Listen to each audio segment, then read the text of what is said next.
প্রাপ্তবয়স্ক পুরুষ এবং বালেগ যদি তার উপর আল্লাহ তাআলা রোজাকে ফরজ করে দিয়েছেন কিন্তু সে রোজা রাখে না, তার জন্য কি শাস্তির কথা আল্লাহ তাআলা বলেছেন হাদিসের মধ্যে। হযরত আব্দুল্লাহ ইবনে মাসউদ রাদিয়াল্লাহু তাআলা আনহু বলেন, বাইনামা আনা নাইম, আল্লাহর রাসূল সাল্লাল্লাহু আলাইহি ওয়াসাল্লাম একবার তন্দ্রাচ্ছন্ন ছিলেন। তন্দ্রাচ্ছন্ন বুঝেন?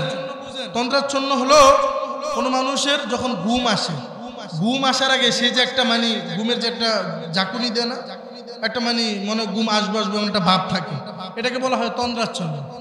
তো আল্লাহর রাসূল সাল্লাল্লাহু আলাইহি ওয়াসাল্লামের সাহাবী হযরত আব্দুল্লাহ ইবনে মাসউদ বলেন, বাইনামা আনা নাইম, আল্লাহর রাসূল সাল্লাল্লাহু আলাইহি ওয়াসাল্লাম একবার তন্দ্রাচ্ছন্ন ছিলেন, তিনি ঘুমাইলেন না। আতানি রাজুলান, দুই ব্যক্তি পয়গম্বরের কাছে আসলো। পয়গম্বরের কাছে আসার পর ফাআখাযা বিযবিন, পয়গম্বরের কাছে আসার পর তারা ওই দুই ব্যক্তি পয়গম্বরের দুই বাহুর মধ্যে দুইজন ব্যক্তি ধরলেন। দুইজন ব্যক্তি পয়গম্বরের দুই বাহুর মধ্যে ধরার পর পয়গম্বরকে একটা পাহাড়ের কাছে নিয়ে গেলেন। কিসের কাছে? পাহাড়ের কাছে নিয়ে গেলেন। পাহাড়ের কাছে নিয়ে যাওয়ার পর আল্লাহর রাসূল সাল্লাল্লাহু আলাইহি ওয়াসাল্লাম তাদেরকে বললেন, তোমরা এখানে আমাকে কেন নিয়ে এসেছো? ওই যে দুইজন ব্যক্তি যারা রসুলের বাহু ধরে রসুলকে পাহাড়ের সামনে আনলেন, ওই দুইজন ব্যক্তি যখন রসুলকে পাহাড়ের সামনে নিয়ে আসলেন, পাহাড়ের সামনে নিয়ে আসার পর ওই দুইজন ব্যক্তি রসুলকে বললেন, রসুল ইসাব, আপনি ওই পাহাড়ের চূড়ায় উঠুন, আপনি পাহাড়ের চূড়ায় উঠুন। তখন রসুল বললেন যে না, আমি তো পাহাড়ের চূড়ায় উঠতে পারবো না, কারণ এত বড় পাহাড়, যেই পাহাড়ের চূড়ায় উঠতে গেলে আমার কষ্ট হয়ে যাবে। আল্লাহর রাসূল সাল্লাল্লাহু আলাইহি ওয়াসাল্লামকে ওই দুইজন লোক বললেন, ফাউসাহিলহু সাহলা, ও পয়গম্বর, আপনি যে পাহাড়ের চূড়ায় উঠবেন, এই পাহাড়ের চূড়ায় উঠার ক্ষেত্রে আমরা আপনাকে সাহায্য করব, আপনার জন্য এই কাজটা আমরা সহজ করে দিব। আল্লাহর রাসূল সাল্লাল্লাহু আলাইহি ওয়াসাল্লাম তাদেরকে বললেন, যা, আচ্ছা ঠিক আছে, তোমরা আমাকে পাহাড়ের উপর নিয়ে যাও।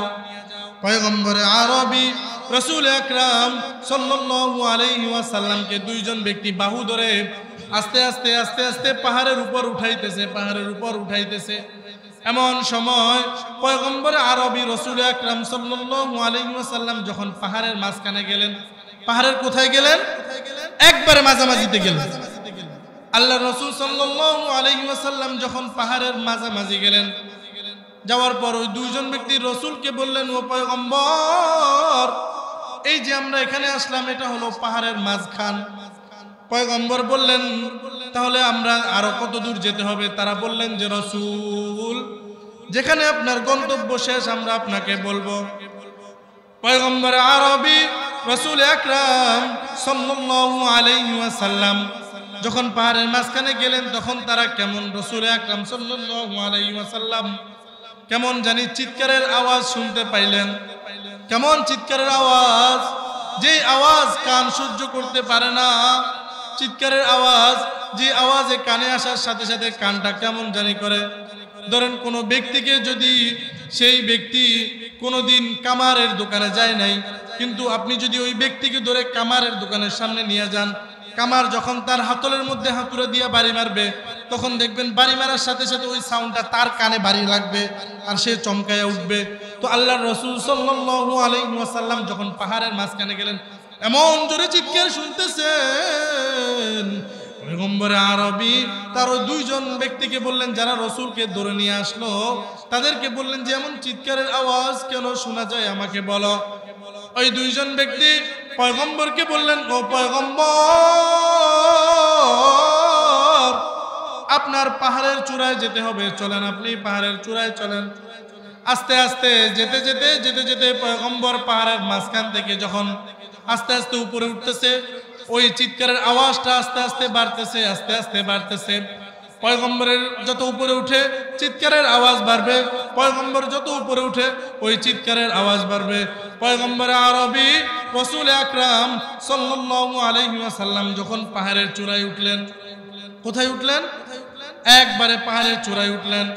পাহাড়ের চূড়ায় উঠার পর পয়গম্বরে আরবি রাসূল আকরাম সাল্লাল্লাহু আলাইহি ওয়াসাল্লাম দেখতে পাইলেন কিছু লোককে গাছের মধ্যে উপুত করে দুই পাও বেঁধে তাদেরকে উপুত করে রাখা হয়েছে, দুই পাওকে উপুত করে বেঁধে রাখা হয়েছে এবং দুইজন ব্যক্তি তাদের গালকে টেনে ধরে লম্বা করাত দিয়ে তাদের গালগুলো ফাড়তেছে।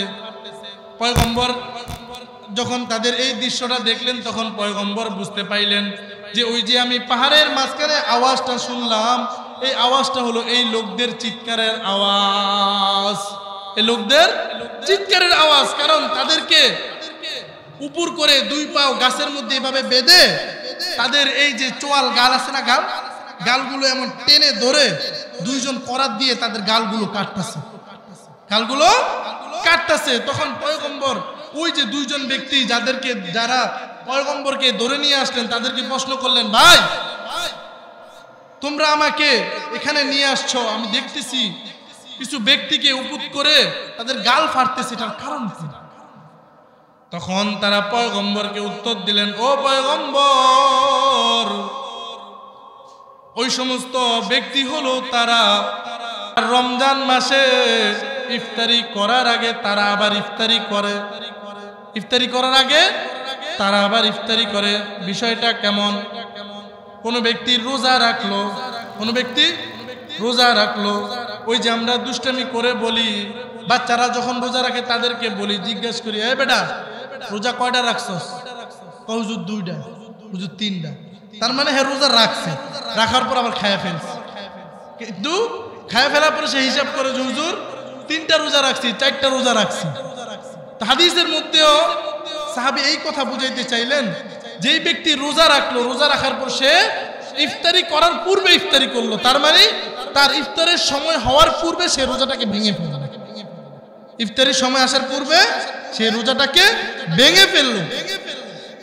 আর সে যে ইফতারি সময় আসার আগে যে রোজাটাকে ভেঙে ফেললো, তার সর্বনিম্ন শাস্তি হবে আল্লাহ তাআলা কিয়ামতের ময়দানে তাকে এভাবে উপর করে তার দুই পাও বেঁধে ফেরেশতাদেরকে দিয়ে তার চোয়াল টেনে ওই চোয়ালকে ফেরেশতারা করাত দিয়ে কাটতে থাকে। কত বড় কথা, কত বড় কথা! এই কথা কার সম্পর্কে?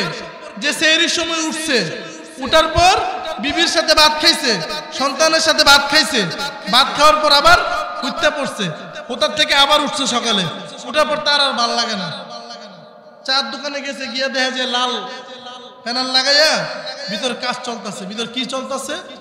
কাজ চলতেছে।